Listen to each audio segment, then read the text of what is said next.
Look down. Look at the cracks in your driveway.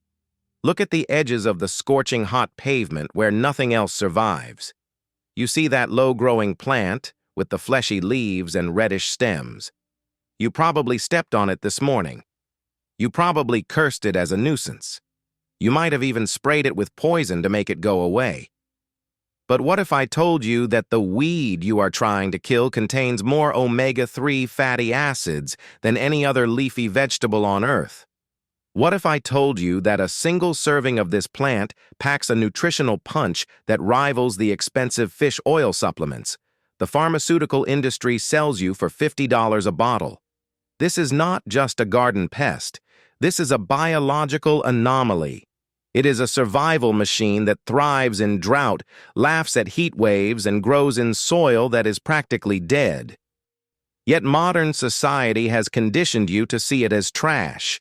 They taught you to poison it, uproot it, and replace it with weak genetic-dependent grass. Why? Because you cannot patent a medicine that grows for free in a parking lot.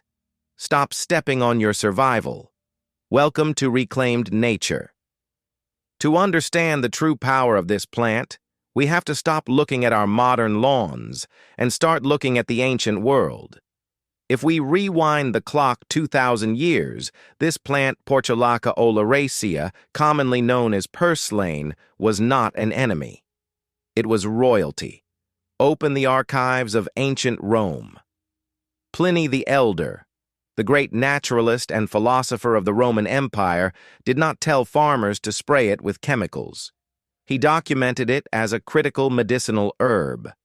In his encyclopedic writings, he recommended wearing the plant as an amulet to ward off evil, a metaphor for its potent ability to ward off infection and inflammation.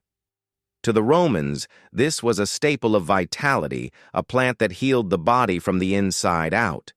Travel east to the ancient medical texts of China, and you will find it listed under a name that sounds like a legend, the vegetable of long life. Traditional Chinese medicine didn't treat it as a weed to be eradicated. They harvested it to cool the blood and treat dysentery when no other cures were available. From the fertile banks of the Nile to the dry plains of Persia, our ancestors carried seeds of this plant in their pouches, not because it was pretty, but because it was a guarantee against starvation. For millennia, humanity and Purslane had a contract. We scattered its seeds, and in return it gave us dense nutrition and medicine during the hottest months of the year when all other crops withered and died. It was the ultimate safety net. So the question you must ask yourself is this: how did a plant that was once the vegetable of long life become the most hated weed in the Western world? When did we decide to trade a free, powerful superfood for a toxic, manicured lawn? The answer lies in a specific moment in history when we stopped trusting nature and started trusting chemicals. The erasure of Purslane didn't happen by accident. It wasn't because the plant suddenly became toxic, and it wasn't because we found better food sources. The death of this superfood was a calculated collateral damage of the industrial age. The turning point can be traced back to the years immediately following World War II, specifically around 1947. The war was over, and the chemical companies that had manufactured biological agents and explosives needed a new market. They found one in the American suburbs. A new ideal was sold to the public, the pristine, uninterrupted green carpet known as the perfect lawn. To achieve this monoculture status symbol, nature had to be tamed. Companies like Scott's and precursors to giants like Monsanto began aggressively marketing chemical herbicides, specifically 2,4-D. But to sell a weapon, you first need a villain. Purslane became public enemy number one. Why? Because it was uncontrollable. It didn't need their fertilizers. It didn't die easily. It broke the uniformity of the green grass they were selling. It was a reminder that nature is messy, wild, and free.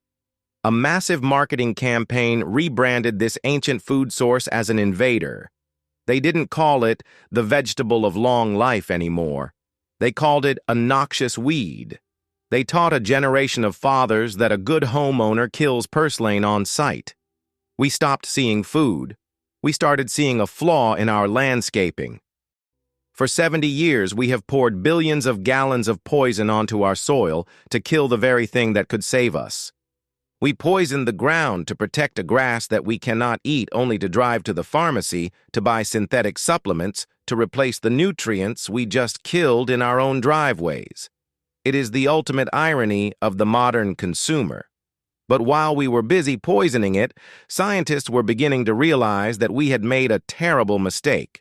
Modern botany and biology are finally catching up to what the ancients knew, and the results are humiliating for the chemical industry. Researchers at Yale University have recently studied Purslane and discovered something that shouldn't be possible. They call it a biological anomaly.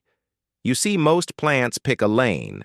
They either use C4 photosynthesis like corn and sugarcane, which allows them to grow fast in the sun, or they use CAM photosynthesis like cacti and succulents, which allows them to hold on to water and survive in the desert. Purslane does not choose. It does both. It is one of the rare plants on Earth capable of switching its internal engine based on the environment. When water is abundant, it operates like a high-performance crop generating massive amounts of energy. But the moment the heat rises and the soil turns to dust conditions that kill your lettuce, your spinach, and your corn, Purslane flips a switch. It enters a hibernation mode, closing its pores during the day to trap moisture and opening them only at night to breathe. Yale scientists describe this as a novel evolutionary adaptation that makes Purslane nearly indestructible. It is a biological hacker.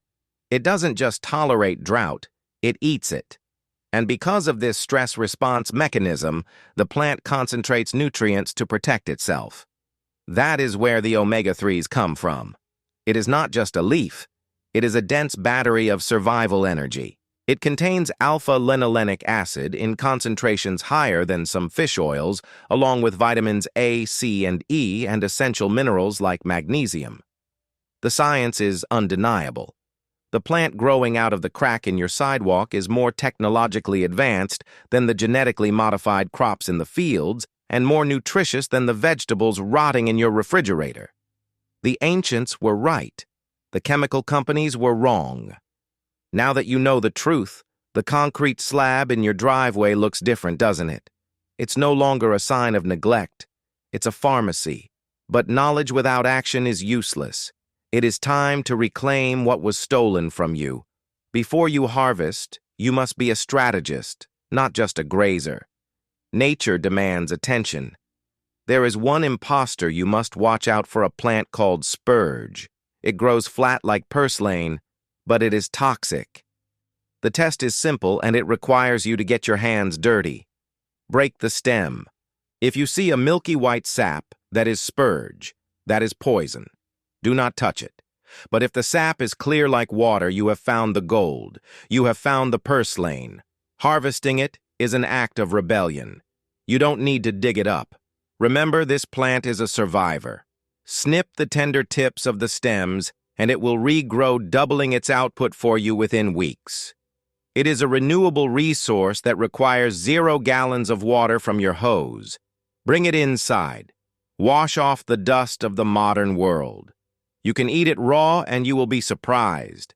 It doesn't taste like a bitter weed. It has a crisp, tart flavor, almost like a lemony cucumber. It provides a burst of clean hydration. Toss it into salads to replace the spineless lettuce bought from the store. Throw it into soups as a thickener, just as the ancients did. Or blend it into smoothies to get that omega-3 boost without the fishy aftertaste. By doing this, you are doing more than just eating a free lunch. You are breaking the cycle of dependence. Every time you harvest Purslane from your own land, you are saving money. You are reducing your reliance on a fragile industrial food chain. You are refusing to spray poison into the groundwater. You are looking at the cracks in the pavement and seeing life where others see ruin. The system wants you to see a weed. They want you to see a problem that can only be solved with a credit card and a chemical spray. But now you know better. You see a survivor. And if you eat it, you become a survivor too. Stop killing your medicine. Start eating your weeds. This is the architect of reclaimed nature signing off.